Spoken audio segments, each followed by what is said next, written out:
Hey everybody, it's Elizabeth here at the Kenai Community Library coming at you with our third cast iron skillet cooking. And this time we're going to make mushroom gravy because we all know that gravies are a little bit hard. Not really, they just need to be watched.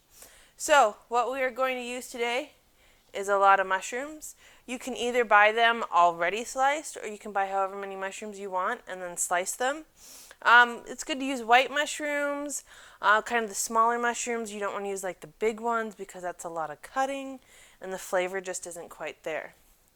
We're going to need some oil and butter in order to cook both the mushrooms, the garlic that we have as well, and then the flour because remember we're going to create a roux with our flour and then some beef broth. And I got the low sodium because I want to be healthier. So these are all the items that you are going to need: garlic, flour, broth, oil, butter, and of course mushrooms. And then of course your cast iron skillet, probably a wooden spoon, and maybe even a whisk. So let's get cooking. Alrighty, so this time I've kind of preheated my pot a little bit, and I'm going to melt about a tablespoon and a half of butter. I'm going to put in a little bit of oil too, because first off we have to cook our mushrooms. So the oil helps the butter not burn, and once we've got our butter melted, I'm going to put in about half of our mushrooms.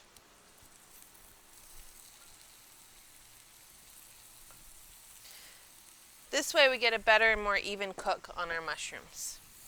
And we're just going to let these brown up just a little bit. And again, remember I'm using wood or plastic because you don't want to use metal too much because it's going to scrape up all of your really nice seasoning that's on the pot that we've been working so hard on. Oh, I love the smell of mushrooms. Cooking mushrooms. So the reason we're doing this is because these are going to cook down to about half their size. They're going to get a much more evener cook. And then we're going to put them in our plate and just kind of let them sit while we cook the next batch and then make the gravy. Okay, so we switched over to our spatula because it's got a little bit of slots in there. And we're just going to remove, trying to leave as much of that juice in there as possible. And it's okay if you don't leave a lot. We're going to melt some more butter and do some more.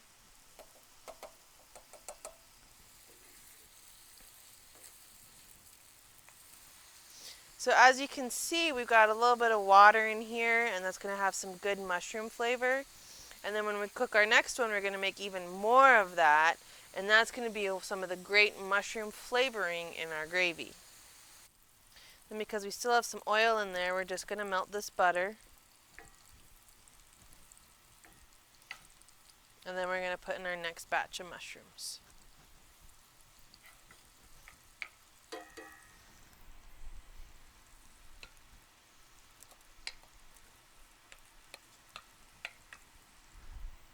We're just going to roast it now.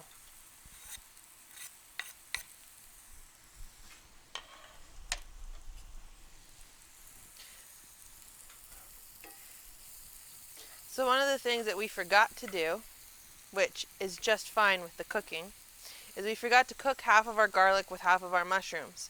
So our poor garlic is going to be all in with our second batch of mushrooms. This is what you get for not reading your recipe all the way. But don't worry, because you know what? Sometimes this is the joy of cooking. Remembering the step that you should have done 2 steps ago, but still making it work, because cooking is like that. Okay, so these mushrooms are looking done, and our garlic's actually looking pretty good too. So we're going to remove this and put it on our plate. So now we're going to make our gravy. And we're going to start off by adding 2 tablespoons of butter and melting it. It should smell pretty buttery, garlicky, and mushroomy. So once we've got that melted, we're going to add our flour and make a roux. We're adding 4 tablespoons of flour, and you've got to cook the flour and create a roux. And so this is where you just kind of cook it just like this. Get it in with that butter. This is the part that everybody worries about, and you don't need to worry too much. Depending on how much fat you've got and what color of fat will kind of determine what your roux looks like. And that's actually looking pretty good. You can see that we've kind of actually cooked the flour. Next, we're going to add in 2 cups of beef broth, and we're going to add it in slowly, mixing the whole entire time.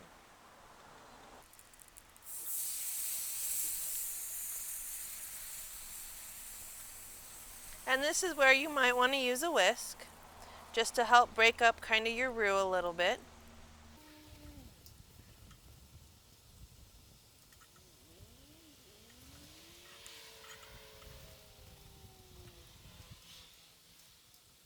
And if it starts kind of boiling like it is, just turn your heat down a little bit.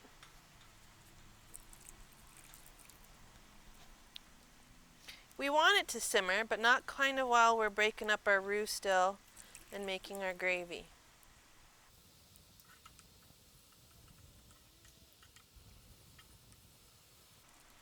And if the first couple times it's a little lumpy, don't worry about it. It's going to taste great, and your significant other or the person that you're cooking for is going to be amazed that you even made them gravy. And when you do it all in your cast iron skillet, they're going to be even more amazed.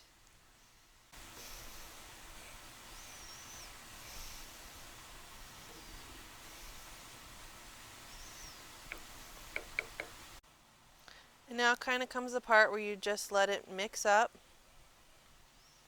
and then let it sit for a little bit and let it start to kind of sort of cook together. And don't forget, you can play with your heat a little bit just to make sure. And if we had wanted a darker gravy, we could have gone ahead and cooked our roux a little bit longer. Or you can always also add in the gravy darkener, but remember that's also very salty. Um, I prefer not to cook with salt and pepper and kind of let people put it in as they want to. But that's completely up to you. You can always add a little bit of salt and pepper to anything that you're cooking with to help with your added flavors. So we're starting to get some bubbles on top, because what we're going to do is just cook a little bit of the liquid out. That's kind of what the gravy is. You just cook a little bit of liquid out. And we're going to stir it so that none of the flour sits on the bottom and burns, because burnt gravy isn't good either. So see, we've got a couple of little boil spots popping up, but that's good. I was a little worried I might have turned it down too far. But as you can see, we're starting to get some boiling, so that's good. Because when it starts boiling, you want to kind of almost do a continuous stir. Gravy is not something that you can kind of sit and let stew on the stovetop for an hour. And since I think I've got most of my kind of larger clumps out with my roux, I'm going to switch back to my spoon for my stirring. Because as you could tell, my whisk was metal, my spoon is wood. That is looking like gravy. So as you can tell, now that it's really starting to thicken, I'm just keeping it moving. So now that it's almost to the consistency that I want, I am going to add my mushrooms back in for a little bit of heat.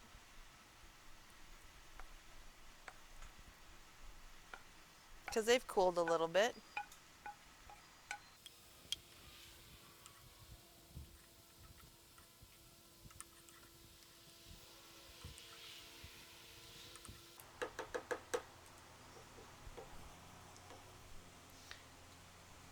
And there we have our mushroom gravy.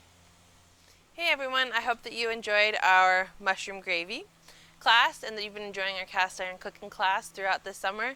Next up is going to be our final virtual cooking class for the summer, and it will be a beautiful steak done in a cast iron skillet. So don't forget that once you're done making your gravy, you got to clean your pan, season it slightly if you still think you need to, and then store it when it's completely dry and cool. Have a great day, everyone.